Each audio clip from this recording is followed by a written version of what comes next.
I'm Annette Young and welcome to the 51%, a show about women reshaping our world. In this special edition, we're coming to you from Marrakech here in Morocco, where we're at the Women in Africa Forum, where dozens of female entrepreneurs and business leaders from across the continent are meeting to discuss ways of boosting their numbers while ensuring an equal playing field.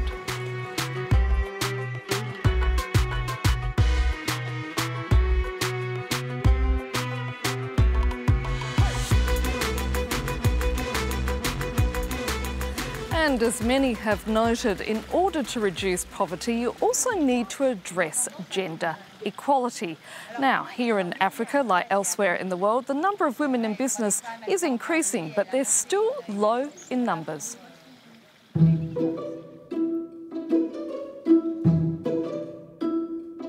The African continent represents one of the world's fastest growing economies, an opportunity many women have seized on to start their own businesses.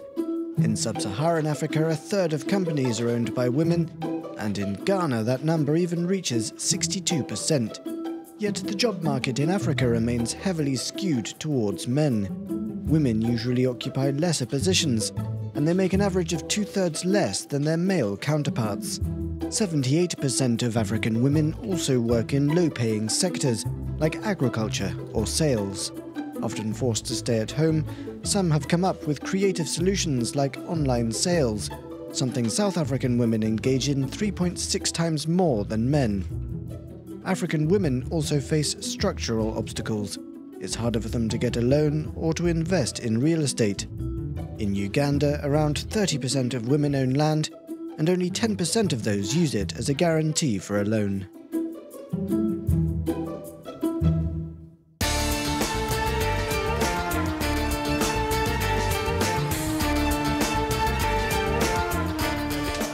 What do you think needs to be done in order to boost the number of women in business in Africa?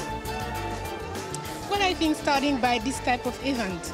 So aggregating women at some point, having them together, so to discuss and share experience. So, and then building the capacity for young women like me. Some of the policy implementation has to prioritize women. I don't think the 30% that some of the countries have adopted is necessarily the best thing. I actually think that we need to be looking at a 60-40 split rather than a 50-50. Women in business will depend on also the support from men, because I think it's a challenge that has to be met by both genders. Women are already entrepreneurs. When you go to the market, you can see that the big business owners are women. In order to boost entrepreneurship in Africa, we have to encourage them to take more risks and to go outside of their comfort zone.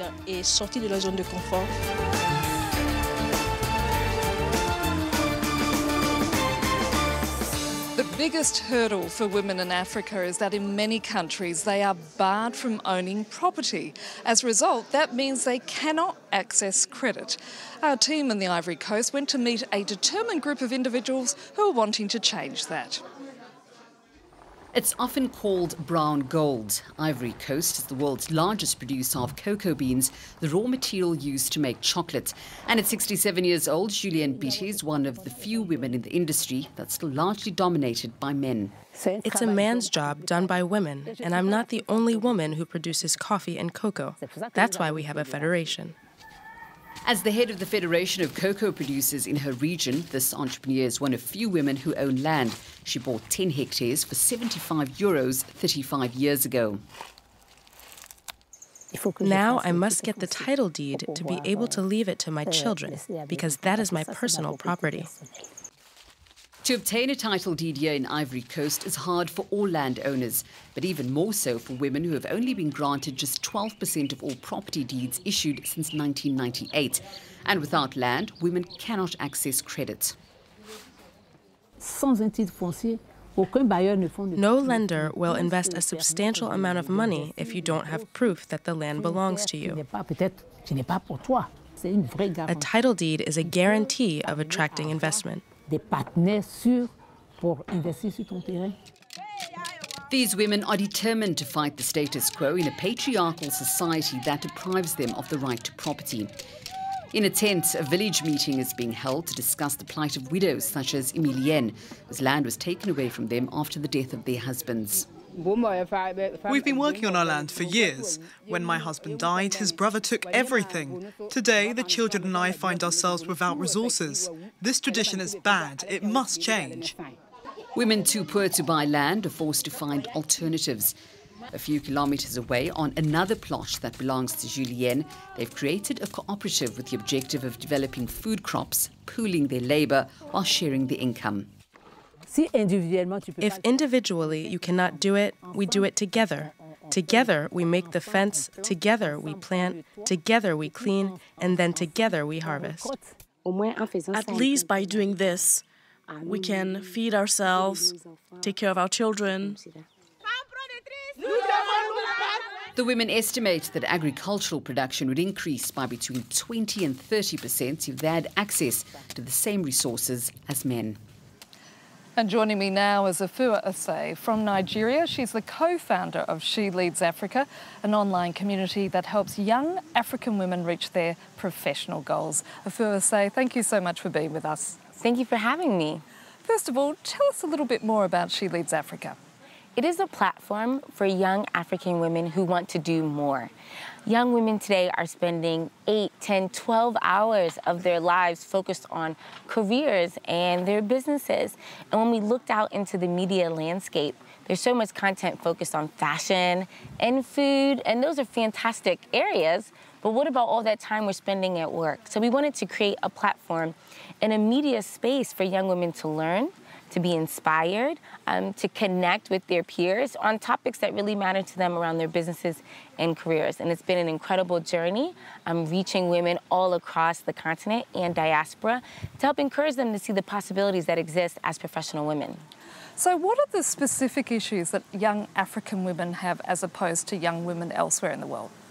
I think that the main issue that we've seen is that for many young women, this is the first time that anyone in their house or in their lives is going into the professional workforce in this structured way, right? The going into the office, the 8 a.m. to 5 p.m. thing, the how to negotiate with your boss for a pay raise, how do you climb that corporate ladder, how do you find investors for your business?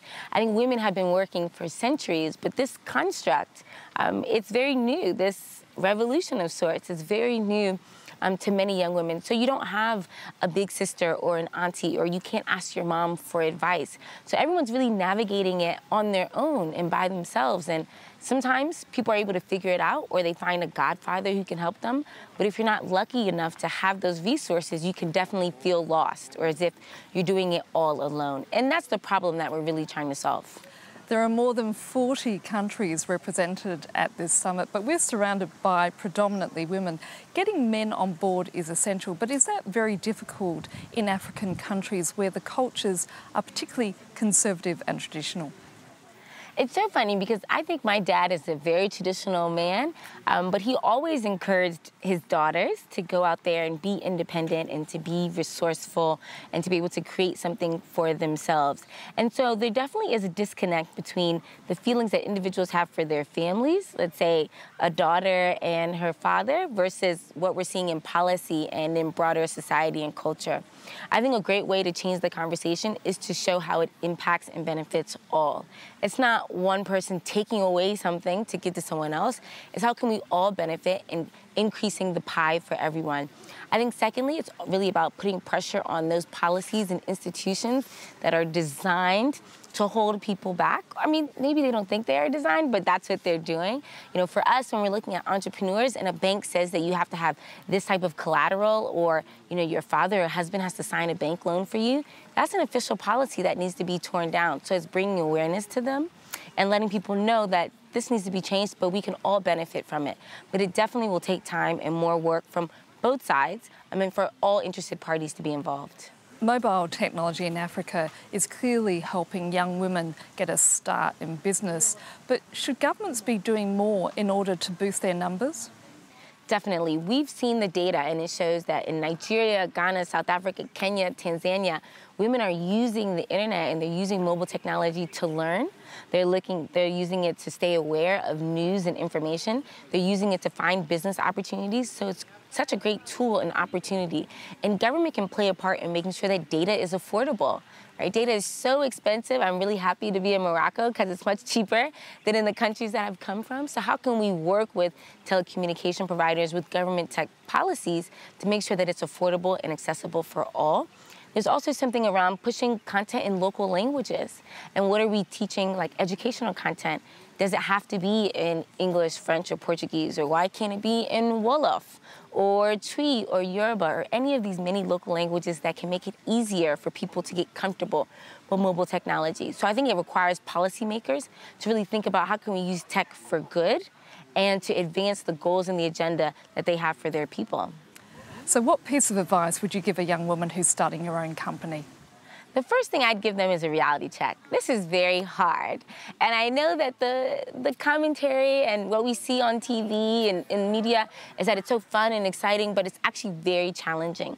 And it can be very lonely at times. So one, finding a partner or a support system, your family, a local entrepreneurship community where you live, to help you remember the big picture and what you're doing this for.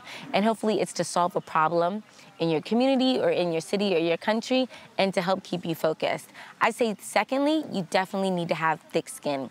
People have been saying no to me since 2014, right? And I keep going back and I keep pushing them because that persistence will help set you apart from anyone else who's out there and trying to build their business.